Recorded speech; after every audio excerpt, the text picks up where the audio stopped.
Reviewers,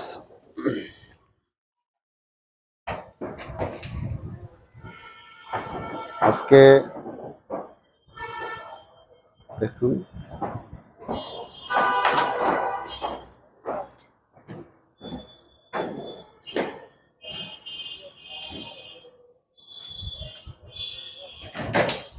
ছাদ দাগানো হচ্ছে।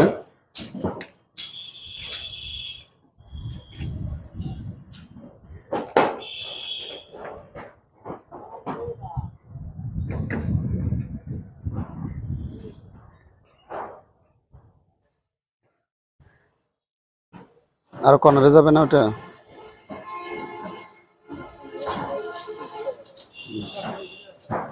আগে দাগগুলো মিশে দাও।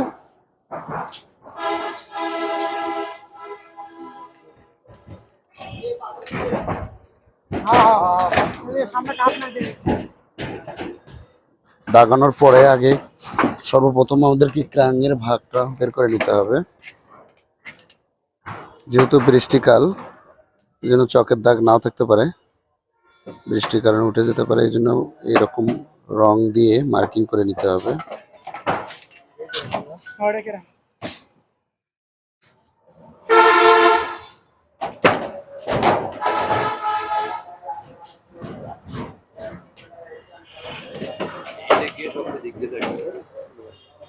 না, হ্যাঁ হ্যাঁ, জি, না এটা পুরোটাই হচ্ছে আপনার একতলা, দোতলা, তিনতলা হচ্ছে রেসিডেন্সিয়াল মানে আবাসিক, সরি কমার্শিয়াল, আর 4, 5, 6 হচ্ছে আবাসিক হবে। না এটা হবে না, আন্ডারগ্রাউন্ড শুধু এটাই।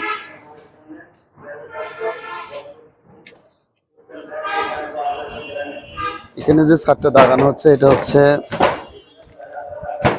5 ইঞ্চি বাই 5 ইঞ্চি, আর ছাদ ক্রাং দাগানো হচ্ছে L4 ভাগে, 4 ভাগের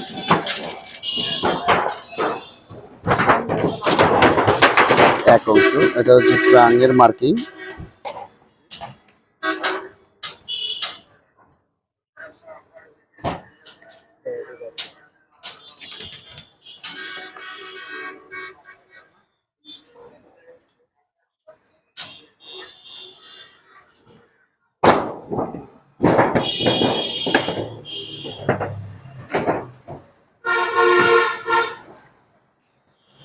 এরকম মার্কিং করার পর আমাদেরকে শর্ট ডিরেকশনে প্রথমে মেইন ডট ফেলতে হবে।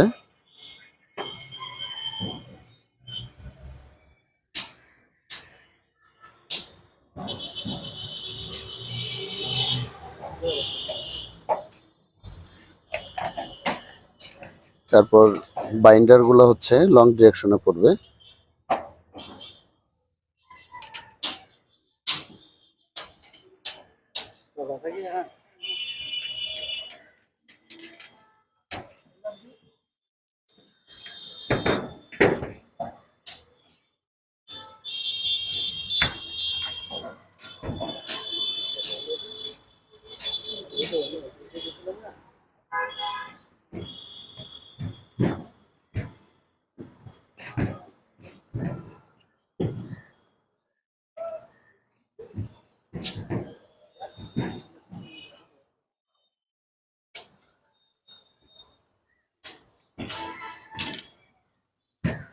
ছাদ দাগানো হচ্ছে।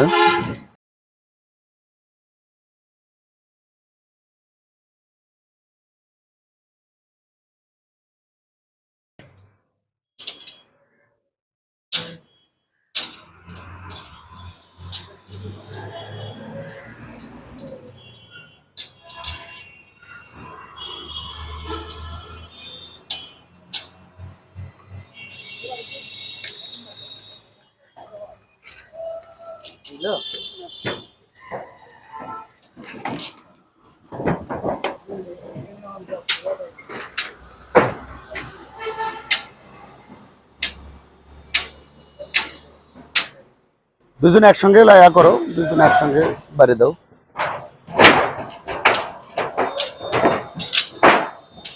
এটা হচ্ছে শপিং কমপ্লেক্স হবে। এখানে আন্ডারগ্রাউন্ড আছে। এটা হচ্ছে ফ্রন্ট সাইড।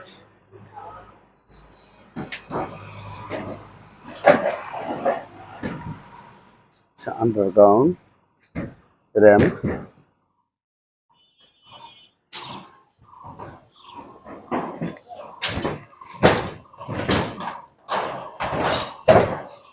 দেখেন এইরকম করে রং দিয়ে মার্কিং করে নেবেন।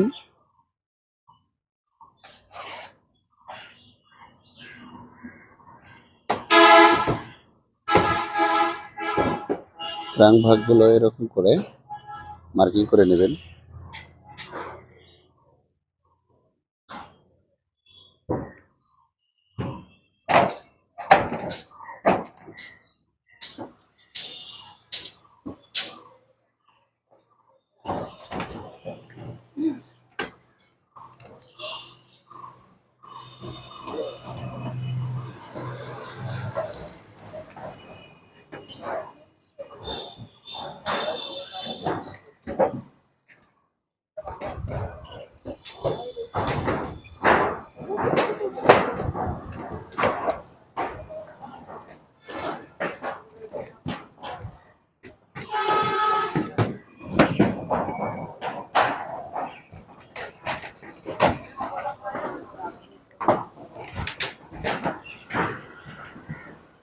ছাদ দাগানো খুবই কিন্তু একটা সহজ। অনেকেই যারা বিগিনার, যারা নতুন, তারা ছাদ দাগাতে পারে না। যারা ছাদ দাগাতে পারেন না তারা সর্বপ্রথমেই আগে ক্রাঙের যে ভাগটা আছে এই ভাগটা L4-এ হবে না L3-তে হবে, এই চিহ্নটা আগে দিয়ে নেবেন, তাহলেই আর কোনো সমস্যা হবে না। আগে ক্রাঙের চিহ্নটা দিয়ে নিতে হবে। ক্রাং চিহ্ন দেওয়ার পরেই আর ছাদ দাগানো কোনো ব্যাপার হবে না, খুব সহজেই দিতে পারবেন।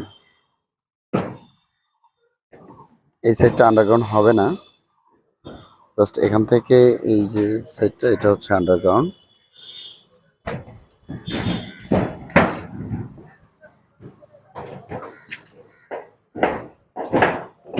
ভিউয়ার্স, ভিডিওটি ভালো লাগলে অবশ্যই লাইক, কমেন্ট এবং শেয়ার করবেন। আর চ্যানেলে যদি আপনি নতুন হয়ে থাকেন তাহলে চ্যানেলটি অবশ্যই সাবস্ক্রাইব করবেন। যদি সাবস্ক্রাইব না করেন তাহলে এরকম নতুন এবং আপডেট ভিডিও আপনার নোটিফিকেশনে সবার আগে পাবেন না।